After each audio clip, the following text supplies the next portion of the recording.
Genesis 10, the plague of locusts. Okay.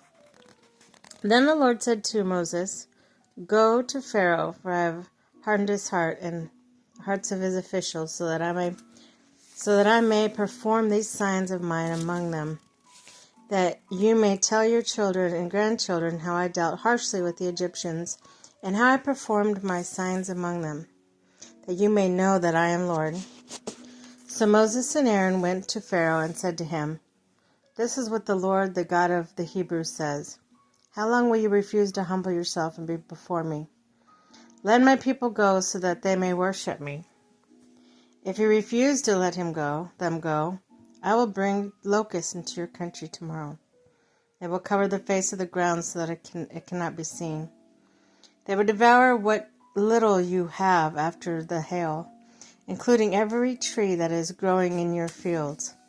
They will fill your house, and then all of your officials and all the Egyptians, something neither your parents nor ancestors have ever seen from the day they settled in the land until now." Then Moses turned and left Pharaoh. Pharaoh's officials said to him, "How long will this man be a snare to us? Let the people go so that they may worship the Lord their God. Do you not yet realize that Egypt is ruined?" Then Moses and Aaron were brought back to Pharaoh. "Go worship the Lord your God," he said, "but tell me who will be going." Moses answered, "We will go with our young and our old, with our sons and our daughters, and with the flocks and herds, because we are to celebrate the festival to the Lord." Pharaoh said, "The Lord be with you. If I let you go along with your women and children, clearly you are bent on evil.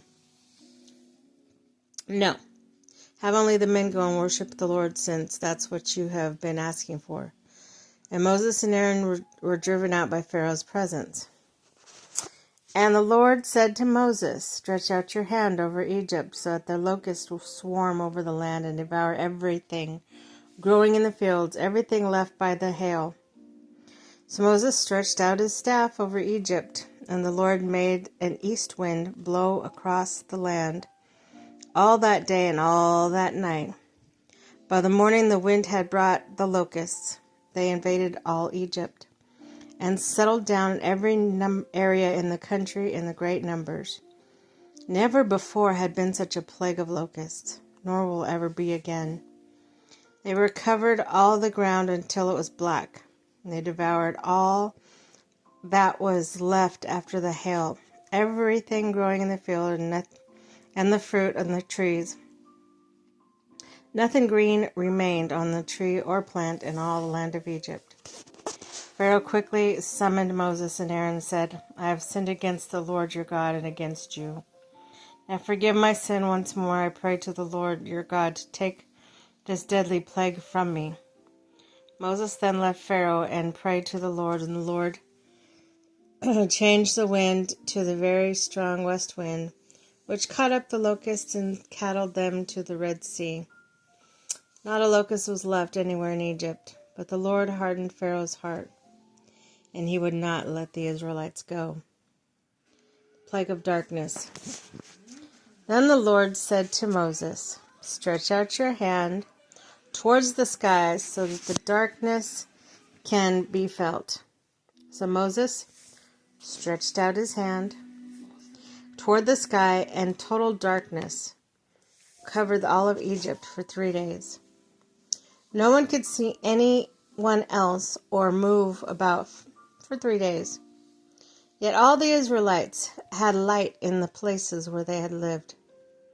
The Pharaoh summoned Moses and said, "Go, worship the Lord. Even your women and children may go with you, and leave only your flocks and herds behind."